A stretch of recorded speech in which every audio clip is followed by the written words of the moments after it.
Praise the Lord. இன்றைய தேவ வார்த்தை சங்கீதம் 9:18. எளியவன் என்றைக்கும் மறக்கப்படுவதில்லை. அமேன். எளியவன் அப்படின்னா இங்கிலீஷ்ல இதை வாசிக்கலாம், but God will never forget the needy. அமேன். கர்த்தர் எளியவனை என்றும் மறப்பதில்லை. அந்த நீடி அப்படின்னா என்னன்னா, ஃபர்ஸ்ட் நம்ம நீடுக்கும் வாண்ட்டுக்கும் டிஃப்ரென்ஸ் பார்க்கணும்.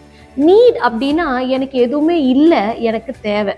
அதாவது என்கிட்ட ஷூவே இல்லை, எனக்கு ஷூ வேணும் அப்படின்றது நீடு. வாண்ட் அப்படின்னா எனக்கு ஆல்ரெடி 2 ஷூ இருக்கு, ஆனால் இன்னொரு பையன் அந்த ஷூ வச்சதுனால எனக்கு அது வாங்கறதுக்கு ஆசையா இருக்குன்றது தான் வாண்ட். அப்போ ஆண்டவர் எப்படிப்பட்ட ஜெபத்தை கேட்கிறார்? நீடி.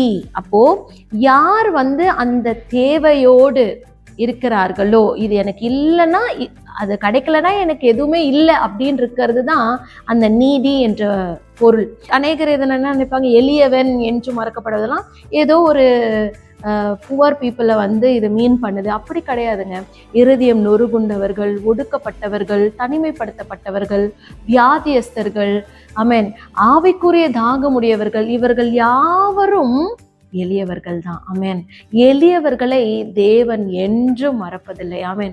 அன்றைக்கு பாருங்களேன், அந்த வனாந்திரத்திலே ஆகாரின் சத்தத்தை ஆண்டவர் கேட்கல, ஆகாரின் குழந்தையோட சத்தத்தை ஆண்டவர் கேட்டார். ஆமேன். அப்ப அந்த குழந்தை அழுகுதுன்னா தேவைக்காக மாத்திரம்தான் அழுன்னு ஆண்டவருக்கு நல்லா தெரியுங்க.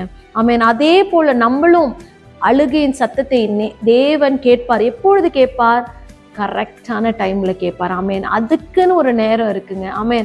நாம் நினைப்போம், நான் எவ்வளவு நேரம் ஜெபிப்பேன், நான் எவ்வளவு நேரம் காத்திருக்கிறது, நான் எவ்வளவு வருஷமா காத்திருக்கனே. ஆமேன். ஆனா ஆண்டவருக்கு உங்கள் தேவை என்ன என்று ஆண்டவர் அறிந்திருக்கிறார். ஆமேன்.